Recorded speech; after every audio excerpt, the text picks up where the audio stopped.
നമ്മുടെ next topic ring topology എന്ന് പറയും. എന്താണ് റിംഗ് ടോപ്പോളജി? എല്ലാ കമ്പ്യൂട്ടറും നമ്മൾ കണക്ട് ചെയ്യുന്നത് തൊട്ടടുത്ത കമ്പ്യൂട്ടറിലേക്കാണ്. അങ്ങനെ ഒരു റിംഗ് പോലെ ഒരു വട്ടത്തിൽ ഇങ്ങനെ അറേഞ്ച് ചെയ്ത് പോകുന്ന രീതിയാണ് റിംഗ് ടോപ്പോളജി. ഈ റിംഗ് ടോപ്പോളജിയുടെ പ്രത്യേകത എന്താ?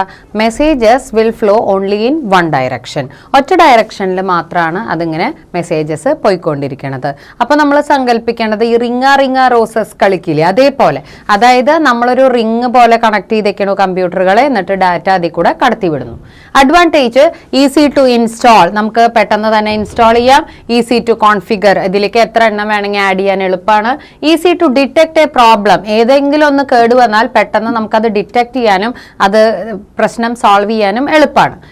Disadvantage break means the whole system is dead. ഒരെണ്ണം ബ്രേക്ക് ആയി എന്ന് വെച്ചാൽ ഇതിലെങ്ങനെയാണെന്ന് വെച്ചാൽ ഒരു ഡയറക്ഷനിലൂടെ മാത്രമല്ലേ ഡാറ്റ ട്രാൻസ്ഫർ ഉള്ളൂ. അപ്പോൾ ഇവിടെ ചിത്രത്തിൽ നോക്കിയാൽ മനസ്സിലാവും നമുക്ക് എന്താ സംഭവിക്കണേ. ഒരു നോഡ് കേട് വന്നു എന്ന് വെച്ചാൽ, അതായത് ഒരു നോഡ് പെട്ടെന്ന് ഡാമേജ് ആയി എന്ന് വെച്ചാൽ അവിടെ ബ്രേക്ക് ആവുകയാണ് നെറ്റ്വർക്ക്. അപ്പം നമുക്ക് പിന്നെ ഡാറ്റ ട്രാൻസ്ഫർ നടക്കണില്ല. അപ്പം നമ്മൾ അത് ശരിയാക്കിയാൽ മാത്രമേ നമ്മുടെ നെറ്റ്വർക്ക് സ്മൂത്ത് ആയിട്ട് പോവുള്ളൂ. അപ്പോൾ ഇതാണ് റിംഗ് ടോപ്പോളജിയുടെ അഡ്വാൻറ്റേജും ഡിസഡ്വാൻറ്റേജും.